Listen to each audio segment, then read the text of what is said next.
Good afternoon. We're here today to discuss the arrests of 13 individuals on drug trafficking charges. After a year-long investigation that began last summer, this past Friday, we served several search warrants and seized a substantial amount of drugs that had arrived here in Pinellas County from a source of supply in California. And since last Friday, we have charged 13 people with multiple drug trafficking offenses. The investigation has been and continues to be ongoing, and we anticipate additional arrests as further evidence is developed. Over the course of a few hours last Friday morning, we seized numerous drugs, primarily from a stash house located at an apartment complex in the area of US 19 and Roosevelt Boulevard in Largo. And last Friday morning, the drugs that we seized out of this one apartment included 54 pounds of methamphetamine, 21 pounds of cocaine, 2 pounds of black tar heroin, almost 2 pounds of fentanyl, 11 pounds of marijuana, 3 guns, and about $57,000 in cash. At the same time that the Pinellas County Sheriff's Office executed these search warrants and made these seizures, began making the arrests, the St. Petersburg Police Department also began serving search warrants and making arrests in a parallel investigation. The overlap between the St. Petersburg Police Department investigation and our investigation involved some of the same subjects who were buying and selling drugs.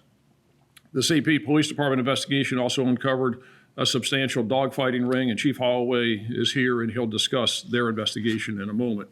Also here with us today is Florida Department of Law Enforcement Commissioner Mark Glass, and he'll speak about the state's SAFE grant funding to local law enforcement, which helps produce results like those seen in both of these cases.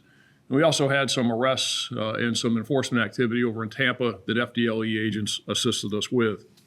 So this investigation that I'm going to talk about by the Pinellas County Sheriff's Office began last summer when we received information that a person by the name of D'Angelo Woods was trafficking kilograms of cocaine throughout Pinellas and Hillsborough counties. And the information that we obtained at that time was that Woods was selling up to 20 kilograms of cocaine every 2 weeks. So for context, a kilogram of cocaine is about 2.2 pounds of cocaine. And the wholesale cost today in Pinellas County or in the Tampa Bay area for a kilogram of cocaine is about $17,000. So I'm going to just talk about the price of these drugs for a second. And it seems like every time that we do one of these press conferences and announce one of these substantial investigations, I talk about the cost of the drugs. And what I tell you is the cost of the drugs is way too low. And I'm going to tell you again, the cost of the drugs is way too low, and that means that we got a failure. And the failure is there's too much drugs out there. There's too many coming across the border, and the supply is so great out there, and there's so much that the price is low. It's all about supply and demand. And you know, if you go back 10, 15 years, 20, 25 years, the cost of a kilogram of cocaine, you know, back in the 80s, these are 1980s prices, and you go into the 90s, early 2000s, and the prices were up there, $35,000, $40,000 a kilo. There's an investigation going on right now in Pinellas. I was talking to somebody else this morning about it, where they're buying kilograms of cocaine for $14,000. That's nuts. That's 1980s. That's Medellin cartel prices. That's where the stuff was coming in South Florida and by the boatload. So it tells us that there's a lot of drugs on the street. And when we talk about fentanyl is going for about $100 a gram, about $30,000 a kilo, and those prices are going down. They're not going up. They need to go up. And so it shows that we got a really serious drug problem in this country. And what it comes from is there's too many drugs coming in, and we know where they're coming from. They're coming primarily from the border. And so this is a significant issue that we face throughout the country. So as getting back to this investigation, after we received this information about what Woods was doing, we were able to introduce an undercover detective from the Pinellas County Sheriff's Office to him. And during the course of that undercover investigation, between February and July of 2024, the undercover detective made purchases directly from Woods, hand-to-hand from Woods, on 9 separate occasions, and purchased in total about 2 kilograms of cocaine and about a pound of methamphetamine. And Woods was selling pounds of methamphetamine for about $1,500 each. Through the investigation, we determined that Woods had a local source of supply, and that local source of supply is a local known drug trafficker by the name of Matthew Turner. Turner, which is no shock, has an extensive criminal history, including arrests for attempted murder, threats to a law enforcement officer, and battery on a law enforcement officer. As the investigation unfolded, we determined that Matthew Turner was obtaining cocaine, methamphetamine, fentanyl, and heroin from a source of supply in the Los Angeles, California area. That source of supply would send boxes via UPS and FedEx to Tanya Rodriguez at an address in Brandon over in eastern Hillsborough County. Turner would obtain the boxes containing the drugs from Rodriguez. So they were shipped via UPS and FedEx from Southern California to Rodriguez's home. At one point, the Department of Homeland Security, HSI, seized a box, and it contained 10 pounds of methamphetamine that was destined for Rodriguez's home. Now, this California source of supply, in addition to sending the drugs here locally to Rodriguez at her home in Brandon, would also send a woman by the name of Jasmine Silva, who lives in Southern California, who she has identified or talked about as being her brother. We don't know if it's really her brother or not, but this is the person who was sending her here. And she would fly in and she would rent Airbnbs throughout the Pinellas County area. So she would check in, if you will, to the Airbnbs. The next thing you know, you see these UPS trucks and FedEx trucks showing up. So she was getting deliveries from the source when she arrived here, like Rodriguez was getting, and all those boxes contained the drugs. And Henry Smith is another person who we identified. And Turner, along with Henry Smith, and Henry Smith is Turner's right-hand man, they would get the drugs out of these, in the case of Silva, the Airbnb places, in the case of Rodriguez, her home in Brandon, and deliver them to a stash house, and primarily the stash house that we identified at that apartment complex in the area of US 19 and Roosevelt Boulevard, where they would process the drugs into smaller amounts and sell them throughout Pinellas County via various distributors. So in addition to Woods and Smith, we identified the following individuals as drug distributors for Turner. They are Marvin Baxter, Gerald Betzel, Steve Horn, Javarian Keaton, Murad Saeed, Michael Turner, and John Wallace. And I'll show you a slide here in a minute with these people on it. And most all of these people, again, it's not a shock, same thing we see all the time, they have very, very extensive criminal histories. So, as is the case with people that are engaged in drug trafficking activities, they don't limit themselves to one source of supply. They often have multiple sources of supply, so when one's out, they go to the other and they flip back and forth. And that's what was happening in this case as it related to Woods. Remember, Woods is under Turner. Turner's the guy that's getting it out of California. Woods is getting it from Turner, and then Woods is putting it on the street here. But we also identified that Woods had a source of supply by the name of Contez Caldwell. And you're going to hear more about Caldwell from Chief Holloway in a moment. So from August of 23 to July of 24, again, summer to summer, the evidence shows over this year period, multiple deliveries were made to locations in Pinellas County, as well as Rodriguez's home in Brandon from this California source of supply.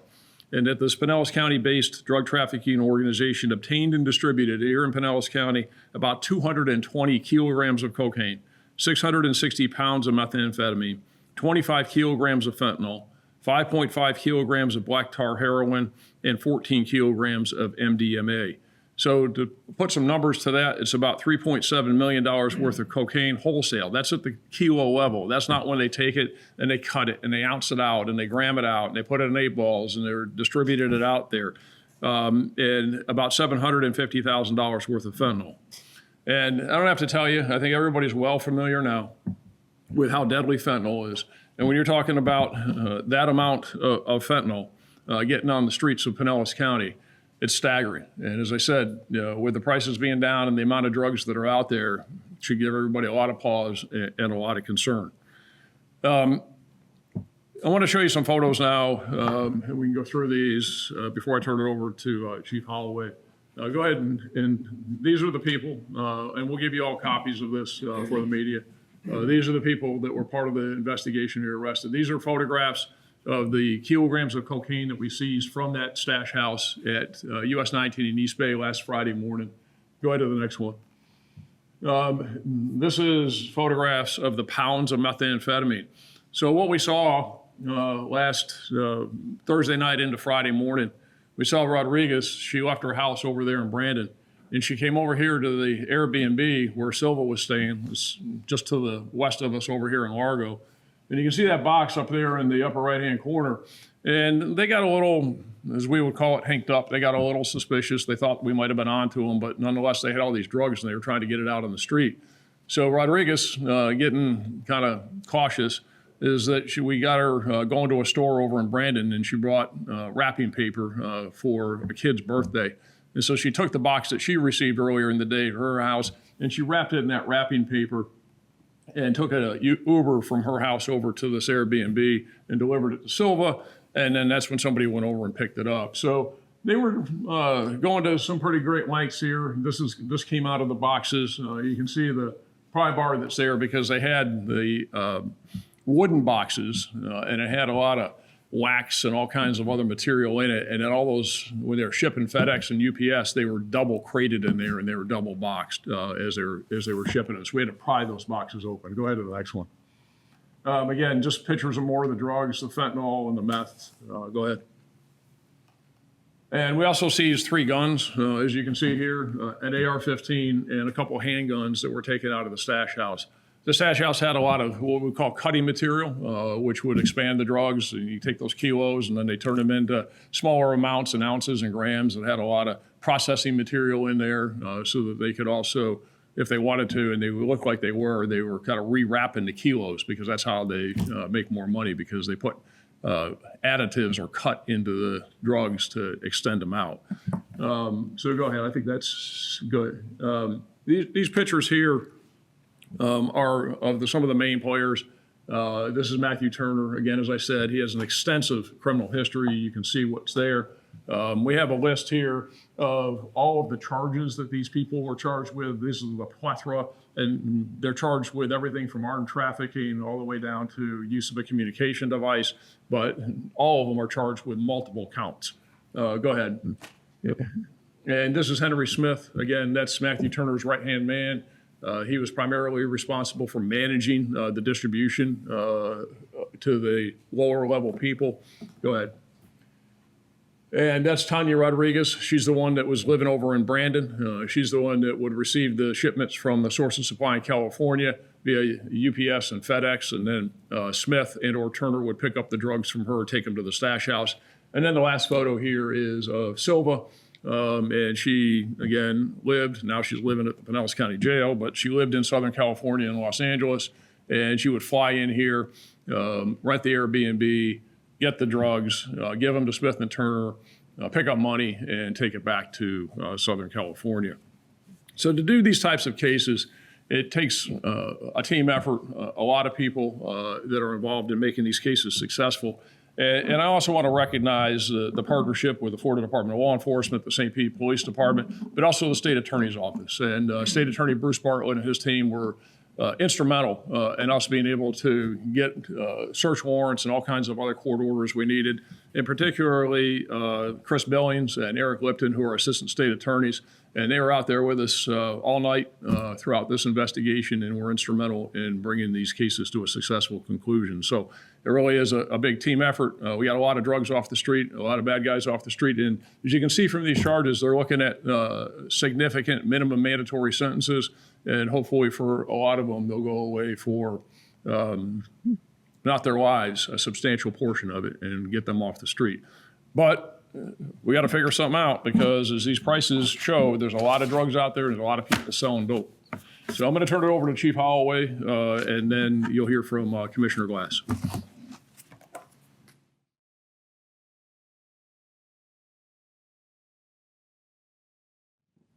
Thank you, Sheriff. And I just want to echo exactly what Sheriff Gualtieri was talking about, is the partnership here in Pinellas County, not only with the State Attorney's Office, but also with Commissioner Glass.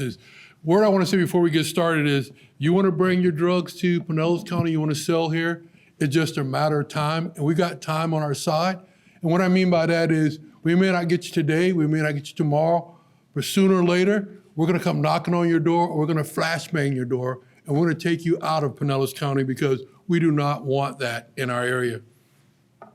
So the first thing I'm going to talk about is really about our part of the case where we worked along with the Sheriff's Office and FDLE. First thing I want to say is dogfighting is brutal, inhumane, practice that inflicts immense pain and suffering on innocent animals. And that's when we start looking at what these guys and what these men and women were doing to the animals in our area. So back in November of 23, our narcotics unit started working with FDLE because we knew a subject by the name of Mr. Small. He was a known fentanyl and cocaine trafficker in our area, and he had several associates. The detectives did a great job. They started following Mr. Small around and his associate, and they were able to identify numerous locations. But the issue was Mr. Small moved from day to day because he was afraid that he was going to get caught, but the detectives did a great job and continued to follow Small around. During that investigation, they found out not only was Mr. Small selling narcotics, but there was a drug operation going on. You can hear more about that in a few minutes about Mr. Coswell that was involved in it. So in April of 2024 of this year, we began a long-term investigation, not only looking at Mr. Small for the narcotics, but we also started looking at the dogfighting operation. And that's where we were able to identify Coswell as the person that was leading on this dogfighting. Now, it was not only here in Hillsborough, in Pinellas County. They were doing dogfighting in Hillsborough County, Manatee, Apalachicola County, and also in Georgia. They were moving these dogs all about. So I'm gonna show you a video right now to show you exactly how they had it set up. So last week on July 18th, we did a raid. These were the animals that we found there. As you can see in the backyard, they had kennels set up. Kennels set up for this operation. We recovered more than 111 dogs. 111 dogs that were used for this dog fighting.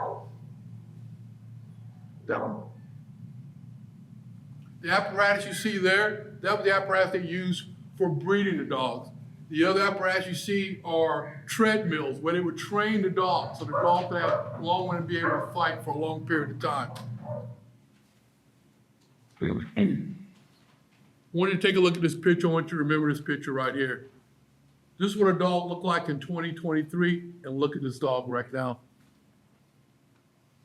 So as the sheriff was saying earlier, these narcotics are more than just about narcotics. It has to deal with human trafficking. It has to deal with our shootings. It has to deal with just about any crime that you can predict in Pinellas County. It goes back to this drugs. Because like the sheriff is saying, drugs are too cheap. And people will do anything to make sure they can sell it on our street. So on July the 18th, we executed 6 search warrants. And again, like I said, we recovered 111 dogs, dog fighting paraphernalia and evidence, and narcotics during the search warrant. And 6 subjects were charged with animal baiting and fighting. They were also charged with conspiracy to do gambling because it was also part of a huge gambling operation. Small primary resident that we hit the night before was a 3900 block of 12th Avenue North. There were 11 subjects inside that home. Of those 11 subjects, 6 people were rescued for human trafficking. The other 5 were charged with trafficking in narcotics, fentanyl.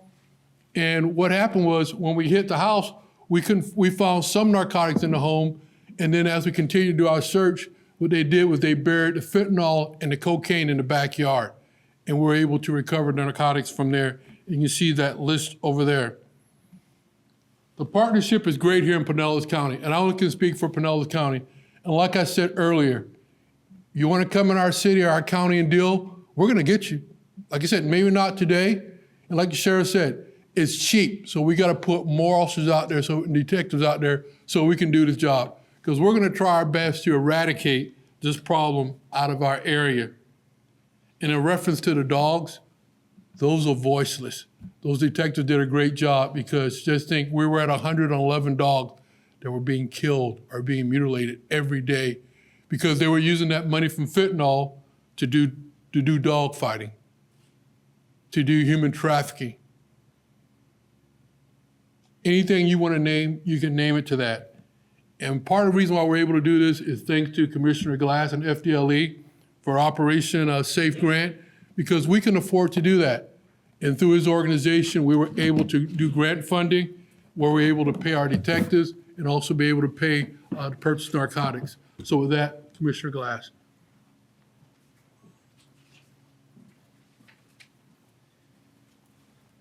I'm FDLE Commissioner Mark Glass, and if that doesn't choke you up, I don't know what will. Fentanyl is killing our people in this state.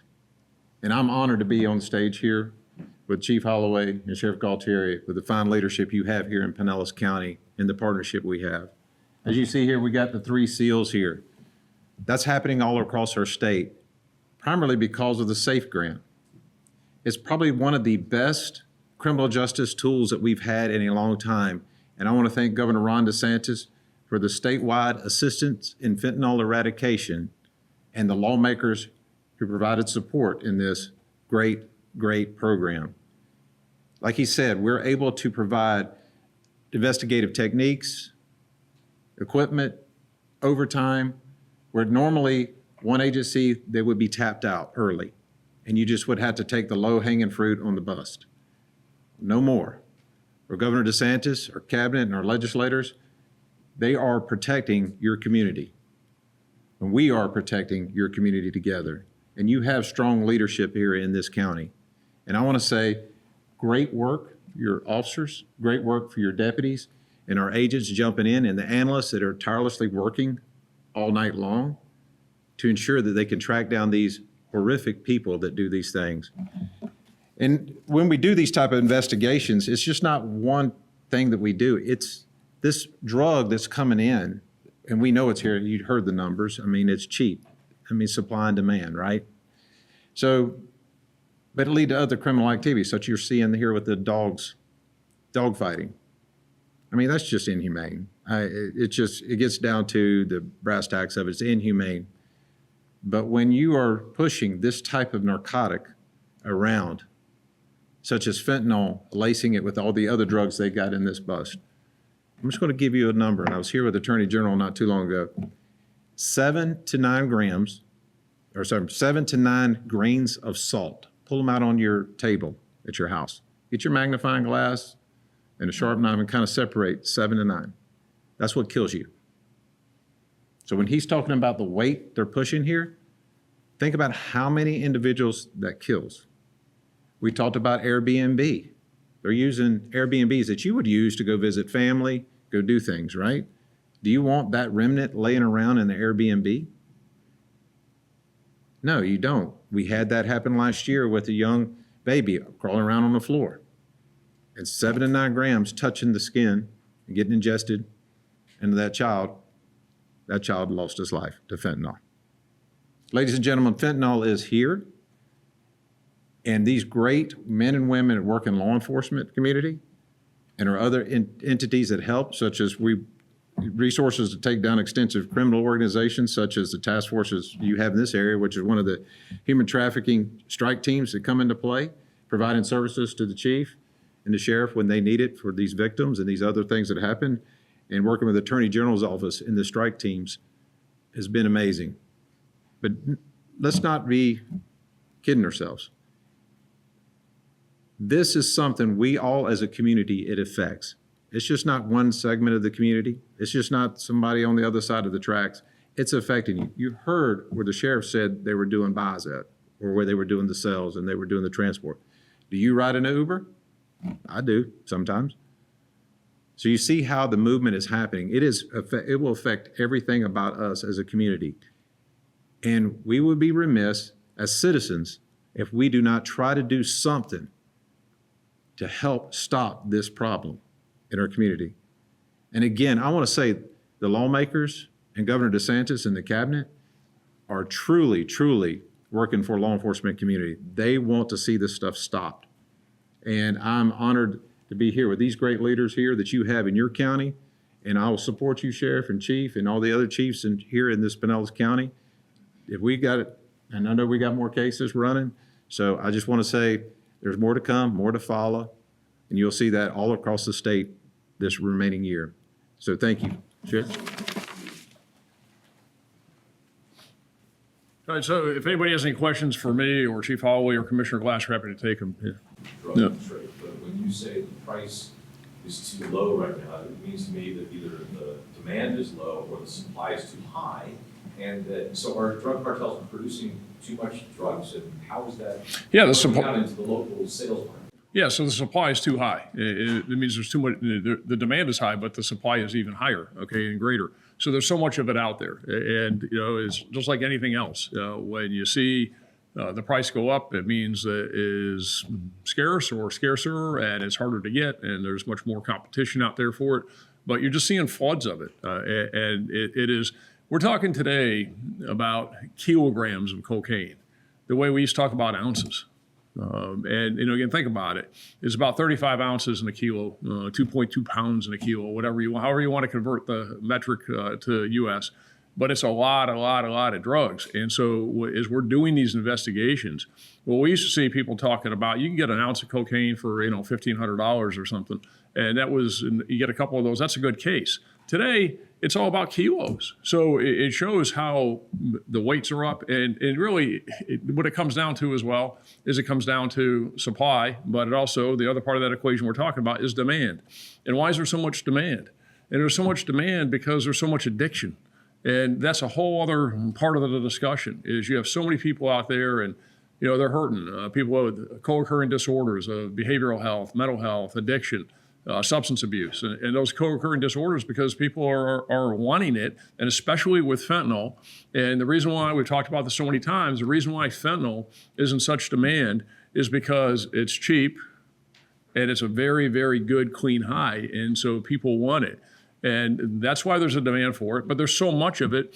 And it's because it's coming in. It's all coming in through Mexico. It's coming in through the border. Yes, some of it is coming directly with the fentanyl from Southeast Asia. But most of it's coming into Central America, South America, and coming up that way. And, you can call it whatever you want. People can say whatever they want. But the fact is, when you have this open border to the extent we do, it is causing an open market, and we are seeing the effects of it across the country, including here in Pinellas County, on the streets of St. Petersburg, streets of Clearwater, streets of Largo, and there's way too much dope out there. And again, when you have the demand and you have the supply, and it's cheap, and if we get into the number of overdose calls that we respond to on a daily basis, the number of overdose deaths on a daily basis, the number of Narcan administrations on a daily basis, it's staggering, absolutely staggering. So it's a major issue.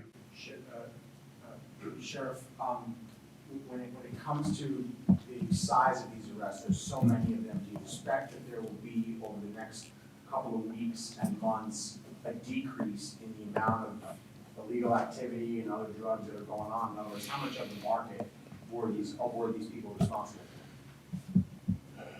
They're moving a lot of drugs, but there's a lot of people out there that are doing the exact same thing. It's what they do. Go get a job. Stop killing people. But they don't operate that way. I mean, look at the few I put up here and look at their criminal histories.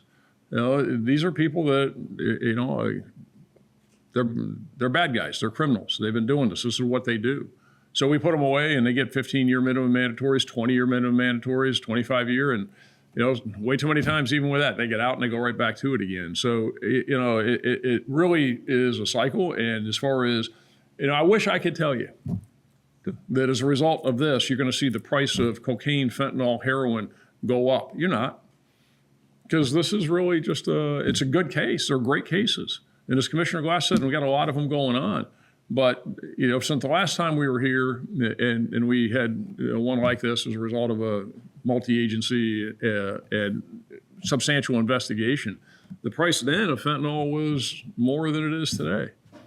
So it's we're going to keep doing it, and we're going to keep holding people accountable. And if, they want to get caught and spend 15, 20, 25 years, 30 years on minimum mandatories, remember in Florida, you got to do 85% of your time. So you're going away. You're going to spend that time.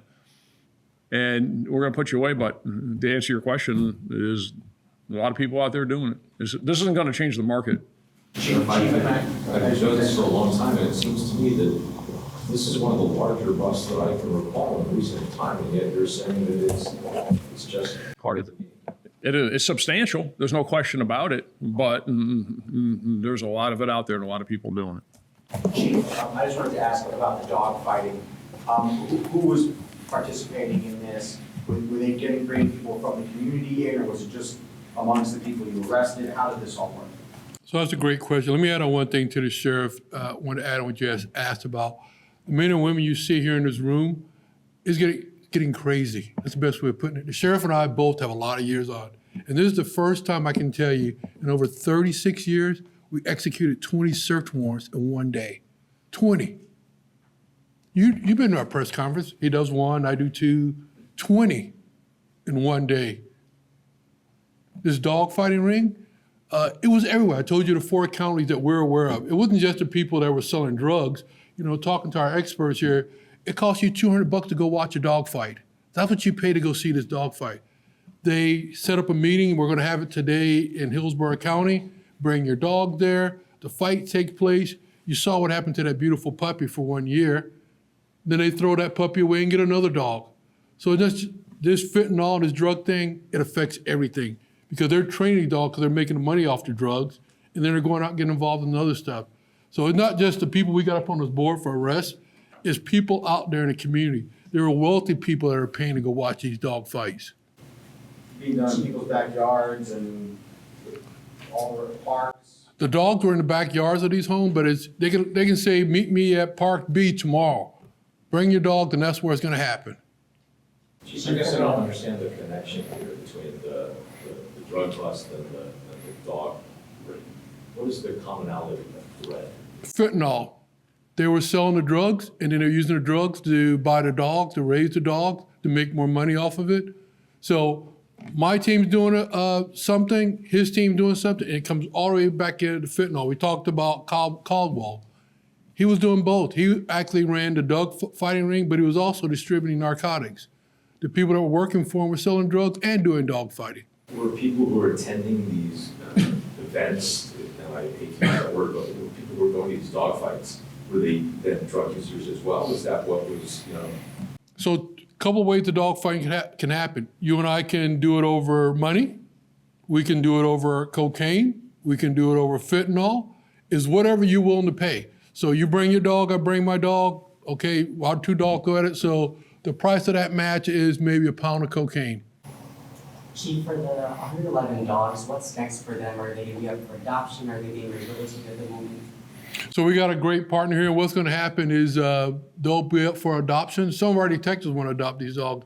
If you saw in that picture, they are people friendly. They will fight other dogs. So we're hoping that we can take those 111 dogs and give them to good families so they can get a good home. And for Sheriff, you said you started this investigation about a year ago. Was it a tip that came through where these folks were just on your radar when you began your investigation? Yeah, we received information from somebody that indicated that Woods was selling drugs. That's how it started. And that's generally how these investigations start, is we receive information about something that somebody's doing. How much money was the safe grain to help fund most of these operations?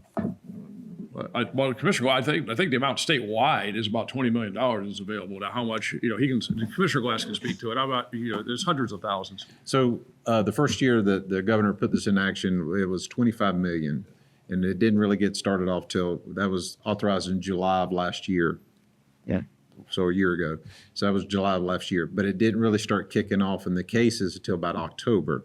So we encumbered over almost 15 million by the end of June. Now, the legislators appropriated another 12 million for that this year, and we reverted and reappropriated the rest of to go along to this fiscal year. I also want to go back to your question. How do you judge if you're making a difference?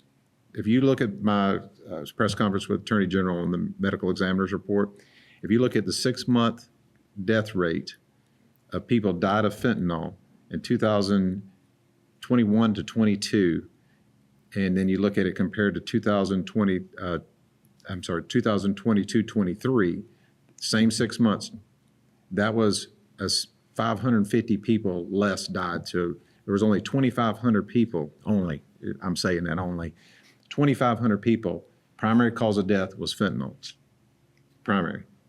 So And that was a 35 or 540 difference in deaths over since the previous year. Now, I just told you that because the fentanyl program really getting kicked off in October 2023. So now next year, I'd love to see what the stats are between all the great work these men and women are doing in the law enforcement community from the same time, January 1 to June 30th. And I guarantee you, we're probably going to have a drastic reduction in fentanyl deaths. So as a primary cause. So hopefully that helps. Good. Yeah, we're going to keep doing it. And, to the people that are out there that are engaged in this, look over your shoulder because we got many investigations that just like this that are in the pipeline. And as I said, this investigation is ongoing. I do anticipate that there'll be additional arrests. And we're going to keep at it. And we'll keep chipping away at it. And hopefully, as the commissioner said, we'll start seeing some of the decreases in the deaths. But, we got to do something to stop the supply coming into this country at the same time. Okay. Anybody have anything else? Any other questions? So, All right. Thanks, everybody. Appreciate it.